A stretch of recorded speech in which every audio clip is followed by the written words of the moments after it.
Hey kids, another blockbuster Marvel movie has made it to the theater screens. That means we gotta talk about all the things that you missed. Maybe, I don't know you, maybe you didn't, but maybe you did. Here's a video! Out of context spoilers! So, let's just start with the moment where I went, holy butts, this movie is amazing! No, it wasn't the complete decimation of the Illuminati, something that was, admittedly, weirdly therapeutic to watch. It was the sheer Raimi-ness of the whole film, specifically the moment where I realized exactly what Doctor Strange was going to do with his deceased alternate universe self. That's right, Deadite Doctor Strange, baby! The character people assumed would be the true villain of the film was, in fact, our lead in a decaying skin suit. Amazing. For those not in the horror movie know, director Sam Raimi also directed the Evil Dead trilogy, a series predicated on a demonic Book of the Dead, in that case the flesh-bound Necronomicon, which when used brings about demonic possession of those who dared tamper with it. Sound familiar? Yeah, if this was and actually come to think of it also, it's based around H.P. Lovecraft nonsense. H.P. Lovecraft created Cthulhu, who's the demon in the comics, who is in turn the creator of the Darkhold. Chthon, who also looks like Cthulhu. We'll get into that in a second. Anyway, yeah, if this was a comic book, it'd be called Doctor Strange versus the Evil Dead, which, by the way, where's my tie-in, Marvel? Come on, do your job! I don't actually have time to go to a comic book store. They might have done it, I have no idea. If you didn't stay for the mid-credits scene, well, shame. But also, you missed a pretty huge cameo. Furiosa herself, Charlize Theron, showed up as Clea, the Sorcerer Supreme of the Dark Dimension, and in the comics, eventually the wife of Doctor Strange. Looks like the two of them are gonna have to team up to figure out all this multiversal madness started by, Sylvie, the female version of Loki in the series Loki. Admittedly, Clea is not an alternate version of Strange himself, but still, there is a bit of a comparison to be made, so pretty interesting correlation right in there. Other big $2 words. This is going horribly. But what exactly is Clea coming to Strange for? Well, considering she immediately cut open a portal to the Dark Dimension after mentioning an incursion, I'm gonna go with that. The incursion, as we saw, is something that happens when two universes smash into each other with Earth as the central point of impact. This is inferred to be the cause of the catastrophic conditions of the last universe visited by Strange and Christine. Now, based on all the multiverse-based tomfoolery currently occurring in every other Marvel Phase 4 production, it seems like we're heading into a big Avengers-style event film based on some truly catastrophic universe tampering. So, expect a return to the incursion concept sooner rather than later. But hey, where's my money at for where this whole franchise is going? Gotta be Secret Wars. That's also where everybody else's money is at. It's not a new concept, but still, I mean, that's the reason we're all saying it's gonna be Secret Wars, because it seems like it's gonna be Secret Wars. In the comics, there are two major versions of this event. The 1984 version, aka the biggest toy commercial in comics history, featured the villainous Beyonder kidnapping a bunch of heroes and villains, placing them on a planet called Battle World, and having them fight it out. Eventually, this turns into an everyone against Dr. Doom story, as is often the case when you bring in Dr. Freakin Doom. Secret Wars was super popular and, amongst other things, gave Spidey his initial black symbiote suit. Secret Wars 2 and 3 followed shortly after, mostly just expounding on the Beyonder and his origin. But the Secret Wars of 2015, yeah, that's the one that we want. You know, basically the whole idea is that the multiverse collapses, and Dr. Doom becomes a god in his own, like, kind of sort of pocket dimension, and then there's these multiversal life rafts with all these heroes and villains that come by, and then there's all these other heroes and villains that don't remember who they are, and blah, blah, blah, blah, blah, blah, blah. Battle world, people fight, the multiverse is recreated, and what happened afterward was kind of disappointing, but point is, it's a whole other battle world, and it's pretty rad.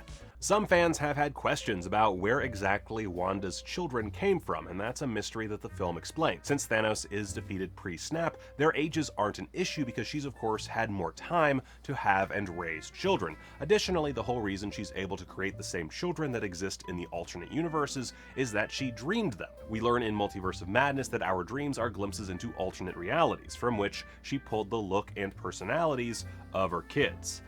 Pretty simple. Where's Vision, or, you know, whoever the father is in those universes? Where were you hiding all these kids up till now? What? By the by, I'm not sure how intentional this was, but the acronym for Multiverse of Madness spells out MOM. Considering this is a film partially about motherhood and the connection between a mom and her kids, pretty cool, coincidence or not. Doctor Strange, in the MOM. Ugh. In the first Doctor Strange, Mordo mentions the Living Tribunal. If you look closely during Doctor Strange and America Chavez's initial trip through the various universes, we do get a brief glimpse at that comic book character. Whether or not this is just an Easter egg, of course, remains to be seen, but in the comics, he's basically the judge of all realities and is in charge of keeping the multiverse nice and tidy. Comic book spoilers. In New Avengers number 30, shortly before the Time Runs Out arc and Secret Wars, the Living Tribunal was killed, and his body was left on the moon. Kind of like a more savage version of what Goku does to Monster Carrot in Dragon Ball. Another quick blink and you'll miss it universe that would have been really cool to visit is the Savage Land, which is basically just a prehistoric world. In the comics, this is a physical location located in Antarctica, but it would seem based on this brief glimpse that it's in a universe all its own, perhaps an entire Earth where dinosaurs never went extinct. So I guess that's one big negative for Doctor Strange in the MOM. No Doctor Strange fighting dinos. Shame, shame. If you're a fan of Sam Raimi's Evil Dead trilogy, you no doubt recognized this 1973 Oldsmobile Delta 88 Royale floating around in the messed up final reality Strange and Christine visit. This car appears in every Sam Raimi film and is notably Ash's car in the Evil Dead trilogy. It's also the car Uncle Ben drives in Spider-Man, and Bruce Campbell has stated that it even shows up in a disassembled version in his western The Quick and the Dead. The same fans who noticed that Easter egg definitely got what Raimi was going for with Bruce Campbell's phenomenal cameo as Pizza Papa. After he gets belligerent over America not paying for his balls, Strange steps in and magics Pizza Papa into hitting himself for 3 straight weeks. Any other rando Strange did that too, it might seem out of character, kind of a dick move on Doctor Strange's part, but I'd like to think that old Doc Strange just really loves the Evil Dead movies, seeing as this is one of Bruce Campbell's most famous bits, specifically from Evil Dead 2. It helps maintain the illusion. We even get a classic Raimi ending. Evil Dead famously ends with Ash being attacked and presumably possessed by a demonic force. Evil Dead 2 ends with him trapped in medieval times, and the alternate ending for Army of Darkness has him trapped in a desolate post-apocalypse. That's not even digging into the relatively predictable ending in Drag Me to Hell, which I won't spoil, but the title. So when Strange is walking along and gets the old forehead pain followed by a horrifying third eye reveal, it very much feels in tune with Raimi's style. But that's not all. Even the mid-credits scene, in which he's all hunky-dory moments later, jives with the Raimi touch, as in Evil Dead 2, where it turns out Ash makes it out of his predicament just fine. Well, minus a hand and scarred for life and trapped in a medieval world for a period of time, and he loses the love of his life forever. But you know, mostly fine. The Raimi touches keep on coming though. For example, when America Chavez and Doctor Strange are just kind of falling through the universes, you can see a taxi cab sporting a Grindhouse Releasing logo. This one's a bit more of a deep cut. A little background. My passions lie mostly in film preservation and physical media, and Grindhouse Releasing is an amazing company that restores and releases cult films theatrically and in pretty rad Blu-ray editions. The company is owned by Multiverse of Madness editor Bob Murawski, who also edited Army of Darkness, Spider-Man 1 and 2, and Drag Me to Hell, amongst others. Grindhouse Releasing also handles theatrical distribution for the original Evil Dead. Point is, Raimi has a strong connection to the company, and it's just really cool to see them get the Easter egg treatment. Oh, and as long as I'm on my soapbox, this new Death Game Blu-ray, so good.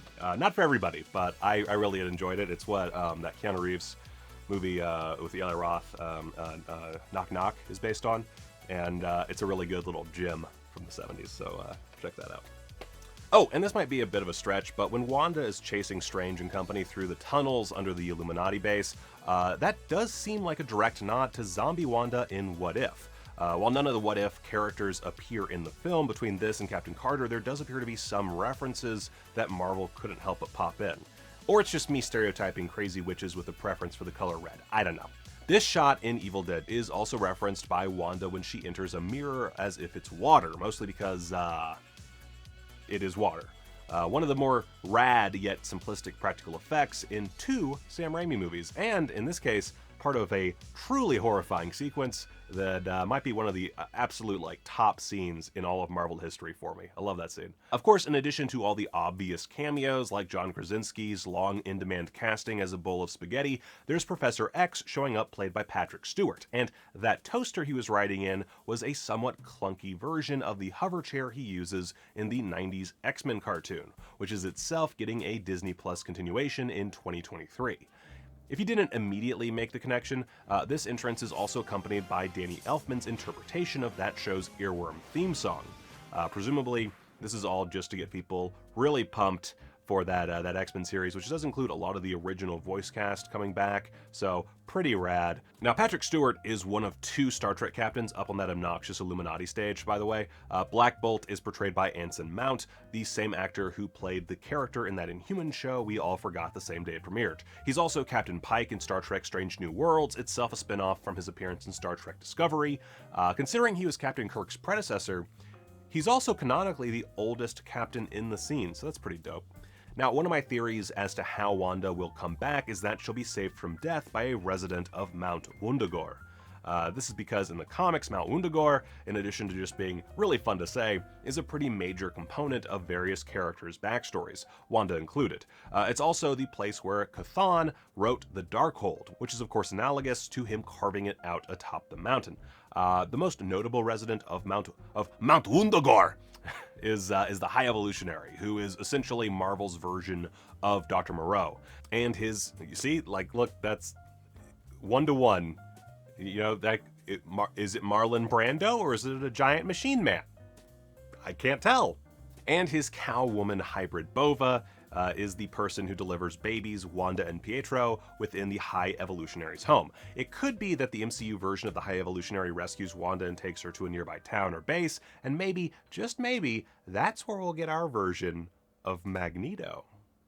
Or not, probably not. I'm just paid to make up nonsense sometimes. Either which way, the High Evolutionary is rumored to be a character in Guardians of the Galaxy Volume 3, meaning my guess is probably meaningless, and Mount Wundagore isn't nearly as important as I think it is. This is all pointless. I'm terrible at my job. One easier reference to spot, Earth 616 is the name given to the MCU's primary universe by Earth 838's Christine. Now, this has caused a bit of a kerfuffle amongst some sticklers in the fan base, since the official designation for the MCU is Earth 19999. But here's the thing. 1, that's a mouthful and sounds dumb out loud. 2, it's a reference for fans. And 3, Christine is an alternate universe character, meaning that she could just be using an alternate name meant to apply to how Earth 838 designates the MCU's world. And 4, it doesn't matter. That said, good on Mysterio for guessing the name of the MCU's multiversal designation. This is Earth, Dimension 616. I'm from Earth 833. Now back to Mount Wundagore for a sec. Those minions who Wanda gets as built-in servants at her new summer home are reminiscent of how the evil god Chthon is presented in the comics. Basically just really beefy Cthulhus. Now, one reference seemingly tailor-made for Miles Teller if John Krasinski didn't work out is when Reed Richards is referred to as being a part of the Baxter Foundation. In the comics, the Fantastic Four work out of the Baxter Building, and the only use of the term Baxter Foundation was in that ill-fated 2015 reboot of Fantastic Four. Oh, and remember when Patrick Stewart is walking through that white void and you were like, "Aw, snap, he gonna battle with Wanda." And then that led to, "Ah, snap, he got his neck snapped. Oh my god." Well, if you were paying close attention, you might have noticed WandaVision playing on the TV. We also get at least one musical cue from that show. And one of my favorite references, aside from the Grindhouse Releasing one, which by the way, The Swimmer, excellent release, mind-blowing film, definitely worth the pickup. Is Wanda's children watching Oswald the Lucky Rabbit playing on TV. Oswald was basically the precursor to Mickey Mouse, created when Walt Disney's animation studio was still growing, and was eventually taken over completely by Universal after Disney and his staff, including animation god of iWorks, went off to do their own thing and created the eerily similar but far more successful Mickey Mouse. Ew, history, gross. Say, remember in the House of Midlife Crisis Goatee Strange when Christine uses that rad cannon thing to blast away some demons? That's the Brazier of Bom'Galiath. Brazier, I feel like there's a different way to say that. Whatever. The Brazier of Bom'Galiath. keep that bust in shape, girls. Which was used in the comics to enhance a spell so that then new Thor, Eric Masterson, could sneak through Mephisto's realm undetected and give him a good butt pounding. Huh. It also shows up briefly for a gag during Strange's fight with Caecilius in the 2016 film. That's a dumb way to say it. In the 2016 film Doctor Strange. I don't know why I wrote it like that. Just the 2016 film. You know, the film from 2016. Come on. You don't know how to use that, do you? Some folks, nay a lot of folks, had some questions at the end of No Way Home, specifically as to how Strange's final spell works. While having a bit of post-giant eyeball creature lunch with America Chavez and Wong, Strange tries to explain how he already saved the multiverse with Spider-Man to America, who is quick to ask the most important question: does he shoot webbing out of his butt? Anyway, this scene is a great, quick and easy explanation of what happened. Strange says he doesn't think so regarding the butt webbing, telling us, the audience, that he knows Spider-Man, remembers the primary events of No Way Home, but does not remember Peter Parker. Tasty yum narrative shorthand. And finally, this is kind of another dumb one, but the finale of Multiverse of Madness features Wanda pulling the old disappear under rubble routine, allowing us a theoretically dramatic ending while leaving the door open for future appearances. For me, it was one of the downsides of the movie. It's a little anticlimactic. But anyway, of course, we all know that Wanda will be back for a redemption arc at some point, but the scene from his own filmography Sam Raimi clearly rips off doesn't have the same open-endedness, specifically that of Doc Ock's death in Spider-Man 2, in which he pulls that whole pier thing down on himself to save the world, or at least New York, and dies drowning. And yet somehow, you know what, dude still came back. Good for him.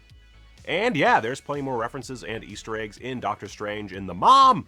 But my contract says 25, so like a displeased actor, that's where we're ending it. What was your favorite moment, and why was it Pizza Papa? But in my own way, I am king. Hail to the king, baby.